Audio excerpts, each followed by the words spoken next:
నాస్తికుడు హిందూ అయితే వాడు ఇస్లాం క్రిస్టియన్ మతాల జోలికి పోడు. హిందూ దేవీ దేవతలను అత్యంత నీచంగా, హిందూ నమ్మకాలను అత్యంత దారుణంగా అవమానిస్తాడు. దానికి సాక్ష్యాలు ఉన్నాయి. అదే నాస్తికుడు క్రిస్టియన్ అయితే వాడు ఇస్లాం క్రిస్టియన్ మతాల జోలికి పోడు. హిందూ దేవీ దేవతలను అత్యంత నీచంగా, హిందూ నమ్మకాలను అత్యంత దారుణంగా అవమానిస్తాడు. దీనికి ఆధారాలు ఉన్నాయి. నాస్తికుడు ముస్లిం అయితే వాడు ఇస్లాం క్రిస్టియన్ మతాల జోలికి పోడు. హిందూ దేవీ దేవతలను అత్యంత నీచంగా, హిందూ నమ్మకాలను అత్యంత దారుణంగా అవమానిస్తాడు. ఇక నాస్తికుడు కమ్యూనిస్ట్ అయితే వాడు ఇస్లాం క్రిస్టియన్ మతాల జోలికి పోడు.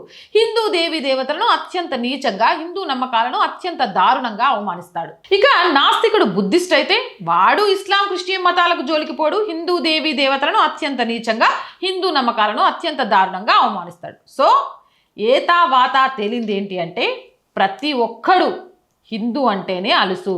ఫైనల్గా నాస్తికుడు అంటే హిందూ ధర్మాన్ని తప్ప అన్నిటినీ గౌరవించేవాడని అర్థం. జై హింద్, జై భారత్.